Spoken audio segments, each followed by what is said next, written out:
50 வருஷம் ஒரு மனுஷனால ஒரு இண்டஸ்ட்ரியில இருந்து அந்த இண்டஸ்ட்ரியவே வளர்க்க முடியும் அப்படின்னா இந்த மனுஷனால மட்டும்தான் முடியும். உங்க எல்லாருக்குமே தெரியும், இந்த வருஷத்தோட நம்ம சூப்பர் ஸ்டார் ரஜினிகாந்த் 50 இயர்ஸ் நம்ம தமிழ் சினிமால இருந்திருக்காங்க. அண்ட் அவரு தமிழ் சினிமால இருந்தது நம்மளுடைய தமிழ் சினிமாக்கு எவ்வளவு பெரிய growth, எவ்வளோ ஒரு வேரியடான ஒரு கேரக்டர்ஸ், எவ்வளோ பெரிய ஒரு கிராஃப் நம்ம பார்த்துருக்கோம் அப்படின்னு தெரியும். அண்ட் எனக்கு தெரிஞ்சு இந்த மனுஷனால மட்டும்தான் 3 ஜென்ரேஷனா இல்ல 4 ஜென்ரேஷனான்னு தெரியல, பல ஜென்ரேஷன் ஆடியன்ஸையுமே வந்து அட்ராக்ட் பண்ணி 75 இயர்ஸ்லயும் வந்து ஸ்ட்ராங்கா இருக்க முடியும் அப்படின்னா இவரால மட்டும்தான் பாசிபிள் அப்படின்னு நினைக்கிறேன். அண்ட் இவர்கிட்ட நம்ம எல்லாருக்குமே நிறைய விஷயங்கள் பிடிச்சிருக்கும். அவருடைய ஸ்டைலு, மாசான டைலாக்ஸ், அவருடைய அந்த மேனரிசம்ஸ், அப்படி ஃபிளிப் பண்றது, இந்த கண்ணாடியை எல்லாமே எல்லாருக்குமே பிடிக்கும். ஆனா எனக்கு இவருடைய இம்பாக்ட் வந்து ஒரு படி தாண்டி வேற லெவல்ல அவரால எனக்கு ஒரு மிகப்பெரிய மாற்றம் நடந்துச்சு. அவரை நான் என் வாழ்க்கையில நேர்ல பார்த்ததே இல்லை. ஃபர்ஸ்ட் அவரை நான் எப்போ பார்த்தேன் அப்படின்னா, ஐ திங்க் சிவாஜி படத்தை தான் நான் தியேட்டர்ல போய் பார்த்தேன். அது வரைக்கும் நான் வந்து அவர் படத்தை எனக்கு ஞாபகமே இல்லை. போய் பார்த்த மாதிரி சிவாஜி பார்த்த ஞாபகம் இருக்கு, சந்திரமுகி, அந்த பீரியட்ல இருந்து எல்லா படங்களும் நான் தியேட்டர்ல நான் போய் பார்த்திருக்கேன். அண்ட் அந்த டைம் பார்க்கும் பொழுதே வந்து யாரா இவருடைய படத்தை எல்லாருமே இவ்வளவு என்ஜாய் பண்றாங்க, தியேட்டர் ஃபுல்லா கத்துறாங்க, அந்த படத்துக்கு போனாலே வந்து ஒரு என்டர்டெயின்மெண்டாவே இருக்கும் அப்படின்ற ஒரு ஃபீலிங் தான் நம்ம எல்லாருக்குமே சின்ன வயசுல இருந்தே இருக்கும். இந்த மாதிரி சின்ன வயசுல இருந்தே அவரை பார்த்து பார்த்து வளர்ந்த நம்ம எல்லாருக்குமே இவர் மேல எனக்கு ஒரு பெரிய மரியாதையும் ரெஸ்பெக்டும் எப்போ வந்துச்சு அப்படின்னா, ஒரு வீடியோ ரேண்டமா யூடியூப்ல பார்க்கும் பொழுது ஒரு வீடியோ வந்துச்சு. அப்போ அவர் வந்து ஒரு புக்கை வந்து என்டார்ஸ் பண்ணி ஒரு புக்கை வந்து ப்ரொமோட் பண்ணியிருந்தாரு. நார்மலா நம்ம தலைவர் வந்து இன்டர்வியூவோ இல்ல இந்த மாதிரி ஆட் எல்லாம் வந்து போட்டு நம்ம பார்த்ததே கிடையாது. ஆனா இந்த ஒரு புக்கை மட்டும் அவர் ப்ரொமோட் பண்ணும்போது, என்னடா நம்ம தலைவரே ஒரு புக்கை ப்ரொமோட் பண்றாங்க, அது என்ன அப்படின்னு போய் பார்க்கலாம்னு சொல்லி நான் போய் பார்த்தேன்.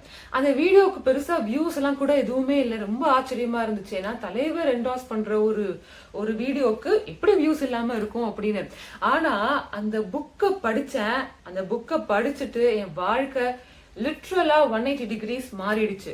அது எந்த அளவுக்கு மாறிச்சு அப்படின்னா, அந்த வீடியோவை நான் யூடியூப்ல கூட நான் போட்டிருக்கேன். அவரை பார்த்து நான் அந்த புக்கை படிச்சு என் லைஃப்ல என்ன மாறி இருக்கு அப்படின்னு. அது என்ன புக்கு அப்படின்னா, autobiography of a yogi by Paramahansa Yogananda. நம்ம எல்லாருக்குமே சூப்பர் ஸ்டாருடைய வரலாறு தெரியும். எப்படி ஒரு நார்மலான கண்டக்டரா இருந்து வாழ்க்கையில வந்து அடுத்து நம்ம பெரிய ஆளாவா ஆவோமா அப்படின்னு பெரிய கனவுகளே இல்லாம தினசரியான வாழ்க்கையை என்ஜாய் பண்ணி வாழ்ந்த ஒரு மனுஷன் ஏதோ ஒரு இன்சிடென்ட்ஸ்க்கு அப்புறமா அவருடைய வாழ்க்கையை அப்படி திருப்பி போட்டிருக்கு.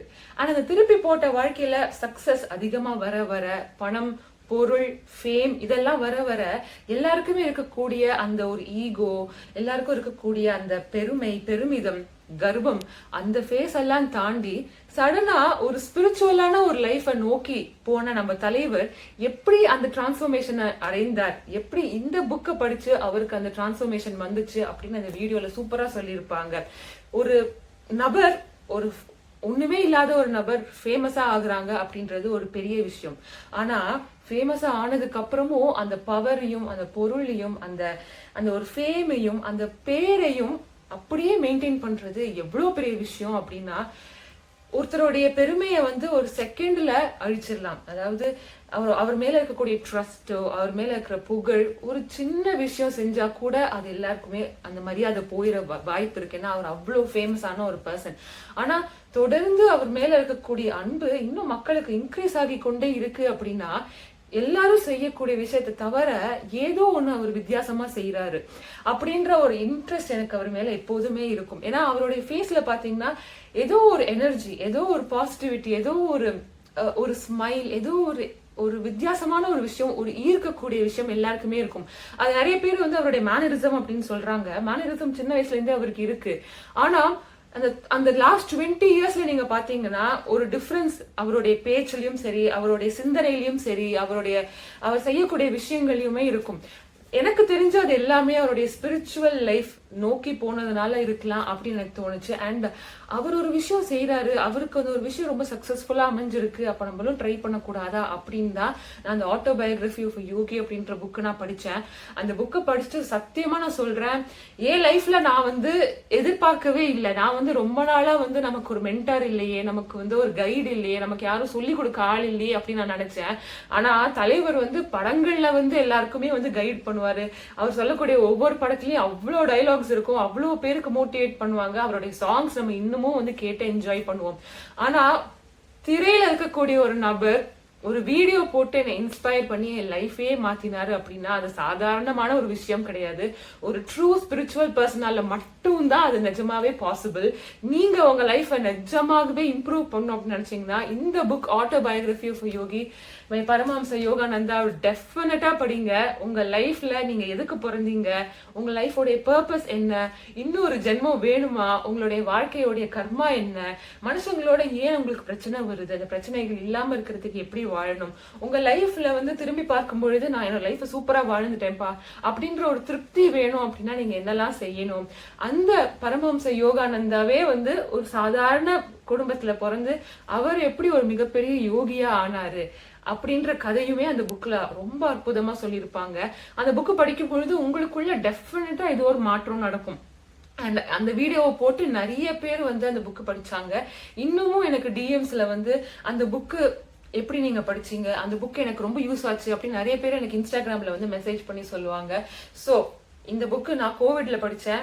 கோவிடுக்கு அப்புறம் லிட்ரலா எனக்கு என் ஃபேமிலி மெம்பர்ஸ்க்கு தெரியும் எவ்வளவு பெரிய ஒரு இமோஷனல் சேஞ்சஸ் நடந்துச்சு அப்படின்றது. உங்களுடைய சிந்தனையை நீங்க மாத்தும் பொழுது டெஃபினட்டா உங்களுடைய லைஃபே மாறும் அப்படின்னு நினைக்கிறேன். அதற்கான பெஸ்ட் எக்ஸாம்பிள் நம்ம சூப்பர் ஸ்டார் ரஜினிகாந்த் அவர்கள். தொடர்ந்து 50 இயர்ஸையும் தாண்டி ஸ்ட்ராங்கா போக என்னுடைய மனமார்ந்த வாழ்த்துக்கள். அண்ட் கூலியை பார்த்துட்டு உங்களுக்கு டெஃபினட்டா நான் என்னுடைய ரிவ்யூ சொல்றேன். அஃப்கோர்ஸ் அது நல்லா தான் இருக்க போகுது. பட் நம்ம வெறும் திரையை பார்த்து என்ஜாய் பண்ணாம நம்ம தலைவர் சொன்ன நிறைய விஷயங்கள் நம்ம லைஃபுக்கும் யூஸ்ஃபுல்லா சொல்லியிருக்காரு, அதையும் நம்ம ஃபாலோ பண்ணி சக்சஸ்ஃபுல்லா மாறுவோம். நான் எதுக்கு இந்த வீடியோ பண்றேன்னு சத்தியமா தெரியல. பட் இந்த சான்ஸை பயன்படுத்தி இந்த புக்கை நீங்க படிக்கணும் அப்படின்னு நான் சொல்லணும்னு நினைச்சேன். சொல்லிட்டேன். டெஃபினட்டா அந்த புக்கை வாங்கி படிச்சு பாருங்க.